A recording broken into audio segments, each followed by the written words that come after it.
Մարդկության պատմությունը լի է տառապանքներով, արհավիրքներ, համաճարակներ, սով,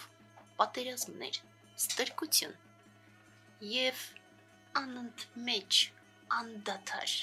տգիտության խավար։ Ու իհարկե, պատմության ընթացքում երբեմն առաջանում էին այս կամ այն վայրում մարդկային զորության կայծեր, սակայն ամեն հոգևոր ուսուցչի վրա գալիս էր իր հուդան, ամեն հերոսի վրա իր դավաճանները և փաստացի ամեն մի գիտնականի վրա գալիս էր նորից ու նորից կարծրատիպերի բանտեր, որոնք որ նորից ու նորից սահմանափակում էին զարգացումը։ 21-րդ դարում մենք երբեմն հույս ենք փայփայում, որ մենք ապրում ենք շատ ավելի լավ պայմաններում։ Մենք սկսում ենք մտածել, որ չէ, որ մենք ապրում ենք դարաշրջանում, որում որ թերևս կարևորվում են մարդու իրավունքները և թերևս գոնե հնչում են մարդկային զորության մասին խոսակցություններ։ Այնուամենայնիվ, նայում ենք շուրջը, մենք նստած 2026 թվականի Հայաստանի կենտրոնում, Երևանում, մենք նայում ենք շուրջը և տեսնում ենք բազում ոտնահարումներ, իրավունքների, օրենքների, սահմանադրության։ Հետո նայում ենք մի քիչ ավելի մեծ հայացքով, տեսնում ենք աշխարհը, որում որ նույն արժեքները ամբողջությամբ ոտնահարվում են։ Տեսնում ենք, թե ինչպես ԱՄՆ-ն և Իսրայելը հարձակվում են Իրանի վրա։ Տեսնում ենք, թե ինչպես դավաճանությունը մեր երկրում և ոչ մի ձևով, ոչ միայն չի դատապարտվում, այլև ողջունվում է Եվրոպայի կողմից։ Նայում ենք շուրջը և հիշում պատմության ոչ հեռու իրադարձությունները։ Մենք հիշում ենք, որ ընդամենը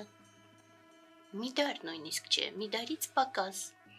Եվրոպան կազմակերպում էր մարդկային տոնավաճառներ,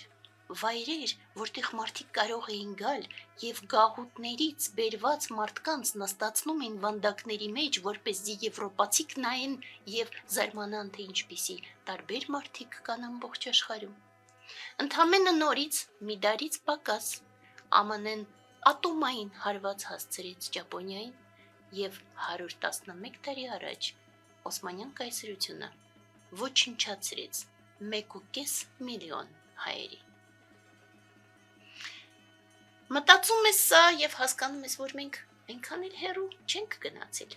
մարդկության արյունոտ պատմությունից։ Ու հետո մտածում ես նաև, որ Օսմանյան կայսրության պատմությունը ուսումնասիրելիս սարսափում ես, հիրավի սարսափում ես, որովհետև մինչև հայերի ցեղասպանությունը կամ հայերի ցեղասպանությունը, որը որ ոչ այնքան հայտնի է, ինչքան 1915 թվականի ցեղասպանությունը, մինչ այդ 19-րդ դարի վերջում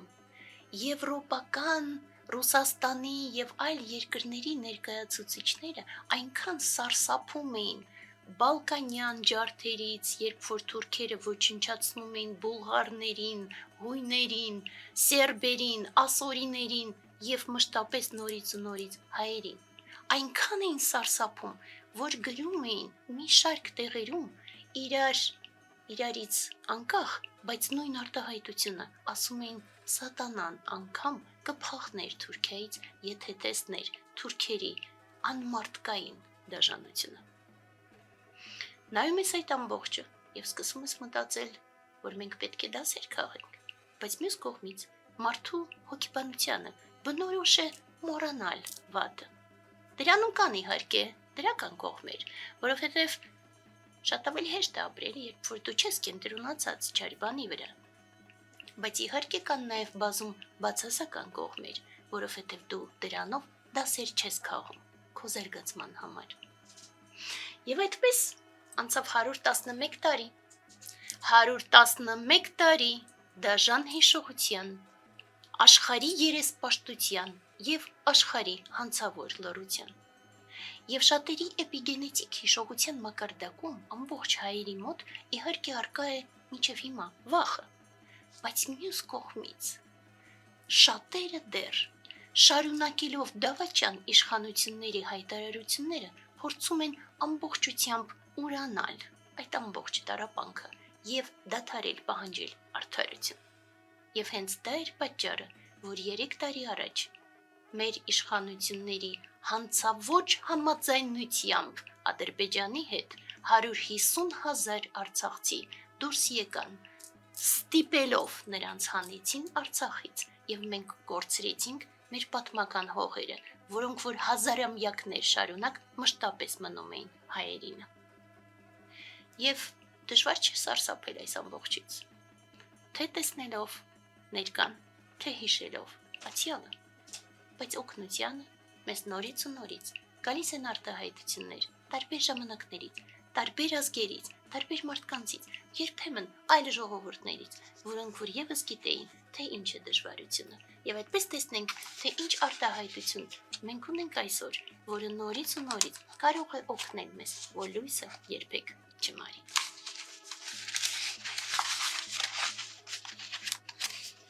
Նրանք ուզում էին թաղել մեզ,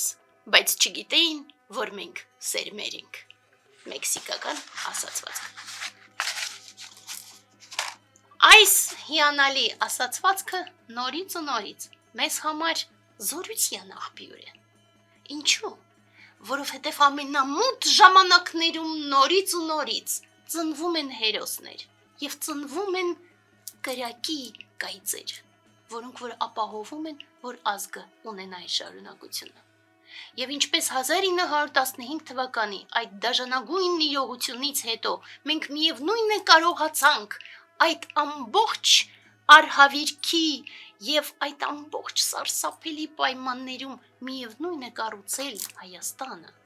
ինչպես այն ժամանակվա մտավորականությունը սարսափած ասում էր, որ բացի տգիտությունից եւ անջատվածությունից մենք չենք տեսնում մարդկանց մեջ լույս անգամ, բայց կարողացել են հիմնել համալսարան եւ կրթել մարդկանց, որպեսի նորանոր լույս փայլի շողա Հայաստանում, այդպես մենք այժմ եւս կարող ենք գտնել մեր մեջ ուժ, նորանոր ծիլեր տալու։ Եվ ոչ միայն կարող ենք, մենք պարտավոր ենք դա անել։ Պարտավոր ենք, որովհետև այլընտրանք չկա։ Եվ երբ որ այժմ շատերը խոսում են տգիտության պատճառով, խոսում են, որ ավելի լավ չէ, որ լինի խաղաղություն, մենք կրկնում ենք, բոլորս ենք ուզում խաղաղություն, բայց մենք հասկանում ենք, որ երբեմն խաղաղությունը հնարավոր չէ։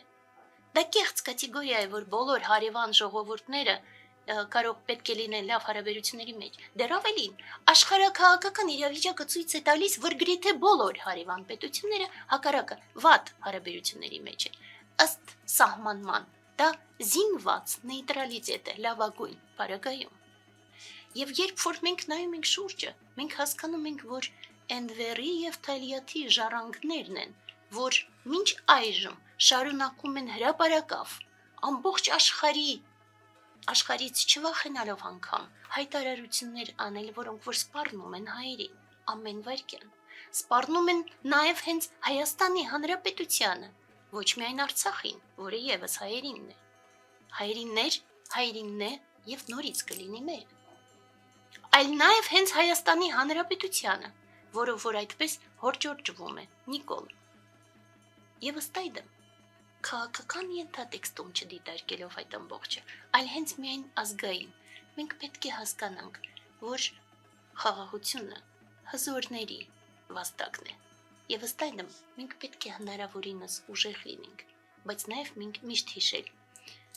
անհրաժեշտ է բոլորին նորից ու նորից հիշել Նյուտոնի հայտնի օրենք, ազդեցությունը առաջացնում է փոխազդեցություն եւ հավասար է փոխազդեցությանը։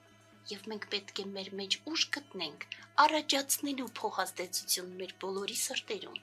եւ տալու ազգային իրական ծիլեր, որպեսզի այնքան ուժեղ լինենք, որ կարողանանք խոսել խաղաղության մասին։ Եվ միայն այդ դեպքում նորից ու նորից կլինենք սերմեր ապագայի համար, որպեսզի լույսը երբեք չմարի։